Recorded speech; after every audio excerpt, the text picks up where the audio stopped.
So hello everybody. तो आज जैसे सबको पता था हमारी ओए फाइल हुई थी कैट में एंड आज लिस्ट हुए थे। तो जो ये मोहम्मद शमीम एंड अदर्स है, ये हम जो 2023 वाले कोर्ट केस वाले बच्चे हैं उनमें से कुछ बच्चे आए थे हमारे साथ। तो हमने एक ओए फाइल करी थी अगेंस्ट 18 जनवरी एंड ये हमारी फ्रेश हुई थी। तो आज ये लिस्टेड थी। इसका जो सीरियल नंबर था 9 था एंड एक सीरियल नंबर 1 थी। ये अभिनेतान एंड टीम की एक एडिशनल ओए थी एंड 45 जो है ये इनकी पुरानी ओए थी। तो हुआ क्या कि जब हमारा आइटम आया था 9, तो हमारे काउंसिल ने आर्ग्यू किया। तो उसमें फिर इनके जो सीरियल नंबर 1 वाले काउंसिल थे वो भी आ गए थे। तो कुछ आर्ग्यूमेंट्स हुए थे। फिर 45 पे जो इनके पुराने काउंसिल थे वो भी आ गए थे। तो कोर्ट कन्विंस हो गया था कि हाँ कुछ तो ब्लंडर है। तो हुआ क्या, फिर उन्होंने कहा कि ठीक है अभी जो भी होगा सारे मैटर्स को, क्योंकि 45 सीरियल नंबर पे जो पेरेंट ओए एज इन जो सबसे पहले ओए फाइल हुई थी उसको उसके साथ सबको क्लब कर दिया। तो फिर मैटर एडजुडिकेट हुआ था। लगभग 1 बजे के आसपास हियरिंग हुई थी। तो उसमें तीनों ओएस थी। बेसिकली 3 ओए नहीं है, 2 ही मानो। जो ये दिव्यांशु सूर्यवंशी अभिनेतान है ये सेम लोग ही हैं। पिटिशनर्स अलग अलग हैं बट रिलीफ सेम सीख कर रहे हैं, क्योंकि जो इनकी पुरानी वाली ओए थी इन्होंने वो फाइल करी थी नॉर्मलाइजेशन और उसके अगेंस्ट। अब जो ओए फाइल करी है दिव्यांशु सूर्यवंशी वाली, दिस इज़ मेजरली अगेंस्ट कि हाँ जो दोनों शिफ्ट में 19 क्वेश्चंस बोनस हुए हैं एंड हमारी वाली जो ओए है दैट इज़ 9+2, 9 जो बोनस हुए हैं और जो 2 की चेंज हुए हैं। तो ये क्वेश्चंस को चैलेंज किया है। तो आज क्या हुआ कि हमारे काउंसिल को बहुत ज़्यादा मौका नहीं मिला मेरिट्स पे एडजुडिकेशन करने का, क्योंकि पूरा इशू ही डेविएट हो गया था। इतना टाइम मिला आज हमें कोर्ट में, पर वही है जो काउंसिल्स थे उनके वो बिल्कुल ही डेविएट कर रहे थे इशू को, कमीशन के भी एंड इनके भी। तो बात जिन चीज़ों पे होनी थी, मतलब पता नहीं क्यों नहीं समझ पा रहे हैं लोग। भाई आप मेरिट से बाहर हो, आप क्यों बाहर हो? आपको नॉर्मलाइजेशन से आपको नुकसान हुआ है, ठीक है, ये चीज़ आपको पता है। अब नॉर्मलाइजेशन से आपको नुकसान क्यों हुआ है? क्योंकि आपकी शिफ्ट में जो क्वेश्चन बोनस हुए हैं वो बोनस नहीं होने चाहिए थे। जो 20 जनवरी में बोनस हुए हैं कुछ क्वेश्चंस, उसकी वजह से क्या हुआ है, 20 जनवरी का एवरेज जो है वो ऊपर गया है। उसको कंपनसेट करने के लिए 18 जनवरी वाले बच्चों को नॉर्मलाइजेशन में बेनिफिट हुआ है एंड 18 जनवरी में जो बोनस हुए हैं वो मेजॉरिटी ऑफ बच्चों के ठीक थे, तो इसलिए उनका एवरेज स्कोर बहुत ज़्यादा नहीं बढ़ा। तो अल्टीमेटली आपको अगर रिलीफ सीख करना है, you should have argued upon the merits ना। बट आप इनके काउंसिल पूरे टाइम की हाँ ये टेंटेटिव, अभी फाइनल बाद में नोटिफिकेशन ये कहता है वो कहता है, स्टे चाहिए। अरे भैया ऐसे नहीं, हलवा थोड़ी है स्टे लेना। आप कुछ भी बकवास करके स्टे नहीं ले सकते। खैर वो मतलब इर्रेलेवेंट शिट पे आर्ग्यूमेंट्स हो रहे थे कि फाइनल रिजल्ट के बाद फाइनल आंसर की ये वो फलाना डिमका। अरे भैया सबको पता है, तुम पहली बार एसएससी दे रहे हो क्या? कमीशन फाइनल आंसर की प्रिपेयर फाइनल रिजल्ट से पहले करता है, पब्लिश बाद में करता है, उनका प्रोसीजर है। आप और फिर वही है, कमीशन ने स्टांस लिया उसका कि प्री में भी सेम प्रोसेस फॉलो हुआ था जब किसी ने ऑब्जेक्ट नहीं किया, अब ऑब्जेक्ट कर रहे हैं। ऑब्जेक्ट करने का पॉइंट ही नहीं है भाई। मतलब यार ये सारी चीज़ों पे ना जब एडजुडिकेशन होता है, जब आपके पास मेरिट्स ना हो, है ना, कि हाँ भाई हमारा केस वीक है तो हम कुछ और नया ढूंढते हैं।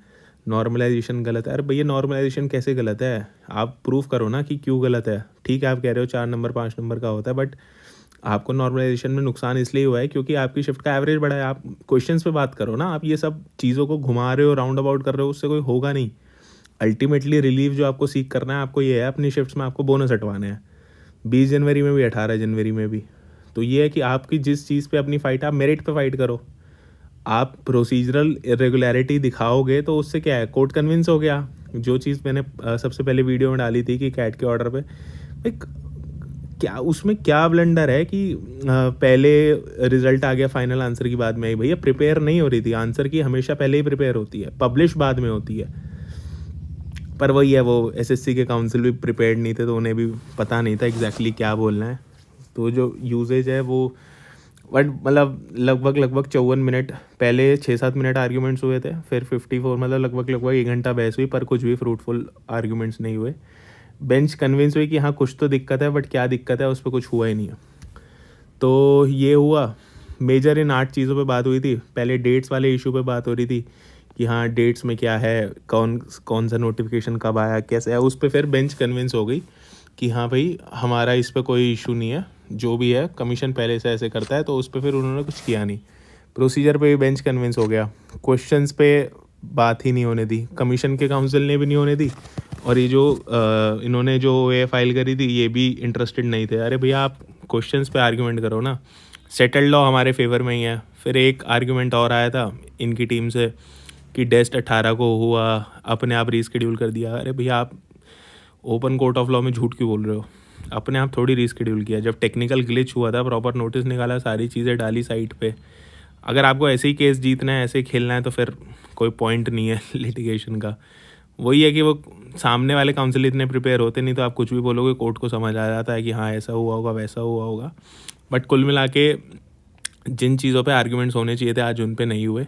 ठीक है, 1 घंटा कोर्ट का टाइम पूरा वेस्ट हुआ, पूरा इशू डेविएट हुआ।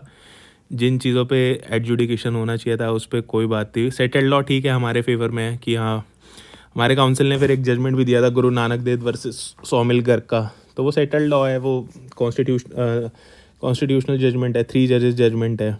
तो उस पर कोर्ट को कन्विंस हुआ कि हाँ भाई ऐसे नहीं होना चाहिए, ये नहीं होना चाहिए। फिर वही डेस्ट वाला इशू तो बता दिया, ये मेरिटलेस इशू था। प्रोसीजर पे कोर्ट कन्विंस हो गया, कमीशन ठीक है।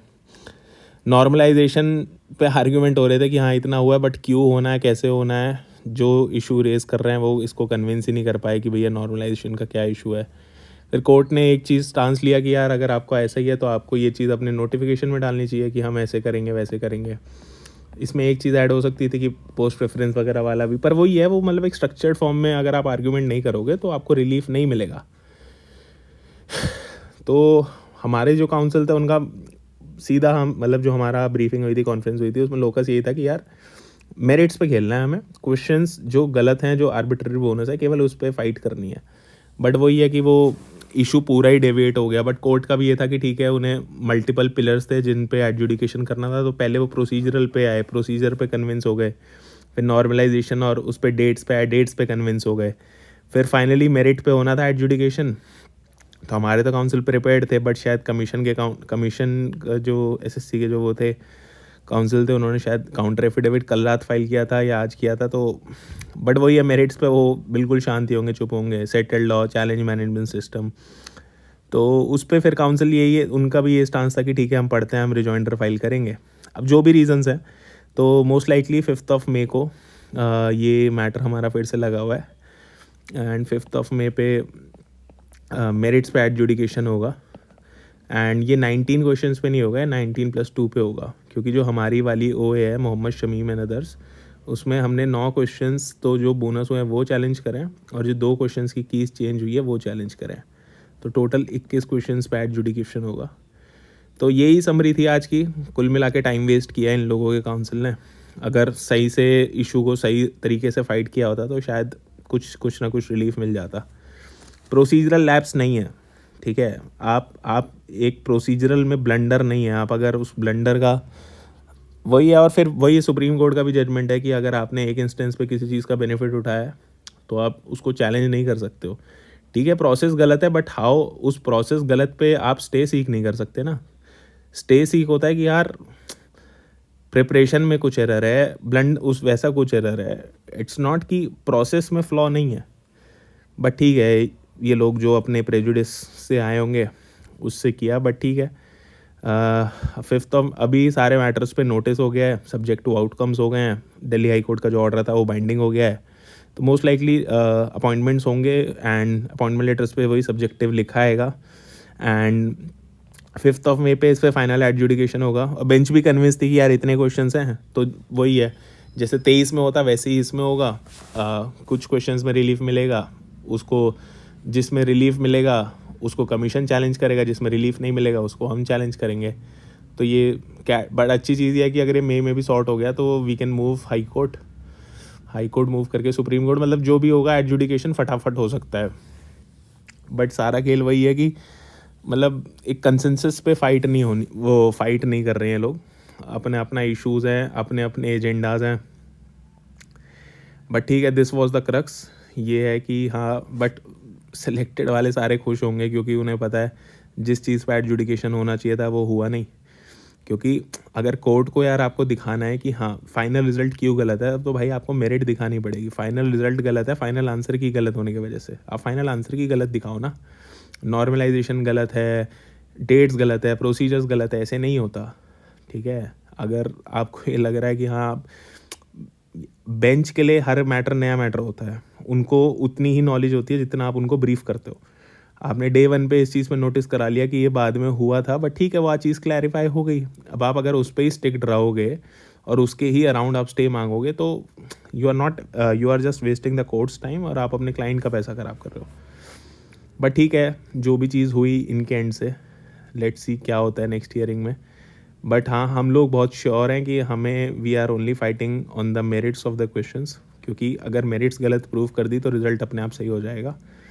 18 जनवरी के बोनस, 20 जनवरी के हम लोग फाइट नहीं कर रहे हैं। We are only bounded with the 9 bonus of the 18 January shift and the 2 questions in which the key have been change. One is electricity and the other one is recognise में जो crane वाला issue है।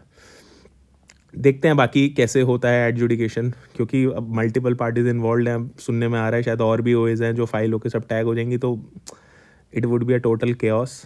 बाकी देखते हैं। तो this was all about आज की समरी। सिलेक्टेड वाले मज़े मारो, nothing constructive destructive has happened to your appointments. तो ये चीज़ है।